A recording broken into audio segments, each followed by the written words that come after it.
اسلامی شریعت کی روشنی میں گدھے کا گوشت جو ہے وہ اس کے بارے میں کیا حکم ہے، حرام ہے تو اس کی بھی کیا ریزن ہے، اس کے پیچھے وجہ کیا ہو سکتی ہے؟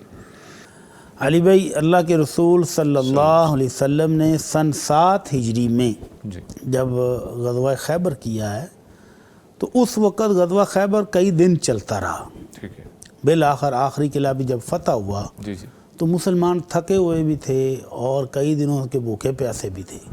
سفر تھا لمبا، جی بالکل، تقریباً 250 کلومیٹر ہے مدینہ سے خیبر، جو اس دور میں پیدل یا اونٹوں پر یا خچروں پر کیا گیا۔ گھوڑے تو بہت کم ہوتے تھے، بالکل ایسے ہی۔ تو اب اتنا طویل سفر بھی ہے، پھر آگے کئی دن جنگ پر بھی لگ گئے، تو بھوک کی شدت تھی۔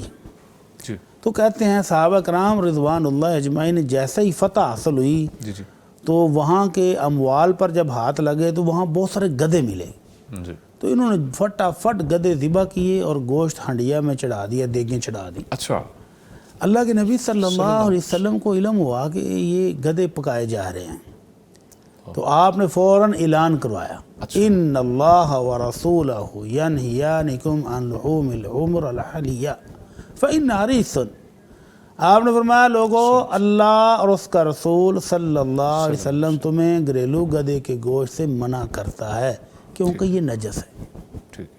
تو ریزن جو آپ نے پوچھی وہ یہ ہے کہ یہ گوشت نجس ہے۔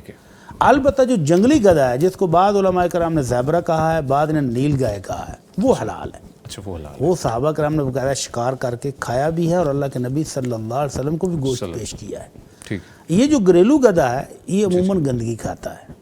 اب ریزن کچھ بھی ہو، جب اللہ کے نبی صلی اللہ علیہ وسلم نے اور اللہ نے ہمارے لیے شریعت بنا دی کہ یہ نجس ہے، نہیں کھائیں گے تو نہیں کھائیں گے، حکم آ گیا۔ اب ہے گوشت کے بعد کہ اس کے کاسمیٹک میں استعمال کیا جاتا ہے، مختلف کریم میں اور یہ وہ، تو کیا اس میں اس کو استعمال کرنا جائز ہے؟ تو اصول یہ ہے کہ جب اللہ اور اس کے رسول کسی چیز کو حرام کر دے تو اس کا ہر جز حرام ہے، صرف گوشت نہیں حرام، اس کا چمڑا بھی حرام ہے، اس کی چربی بھی حرام ہے، اس کا خون بھی حرام ہے، کوئی چیز بھی آپ اس کی استعمال نہیں کر سکتے کسی صورت میں بھی۔ وہ کہہ سکتا ہے کہ اس میں کیمیکل ڈالے ہیں، آپ گدھے کی کھال صاف ہو گئی ہے، وہ چمڑے سے بہترین جیکٹس بنیں گی، بیگ بنیں گے، یا اس کو کسی بھی استعمال میں لے آئیں گے، نہیں۔ جمہور علماء کرام کا موقف یہی ہے کہ جب اللہ اور اس کے رسول نے اس کو نجس قرار دیتے ہوئے حرام کر دیا ہے تو اس کی ہر چیز حرام ہے، آپ کسی طور بھی استعمال نہیں کر سکتے۔ تو اس کا مطلب ہے کہ اگر آپ نے وہ کریم لگائی ہو جس میں اس کے اجزاء ہوں، آپ نے لپسٹک لگائی ہو، آپ نے نیل پالش لگائی ہو، یا کسی اور چیز پہ یہ استعمال ہوا ہے، تو آپ وضو کریں گے تو آپ کا وضو نہیں ہوگا۔ اچھا ٹھیک ہے، وضو نہیں ہوگا تو نماز بھی نہیں ہوگی۔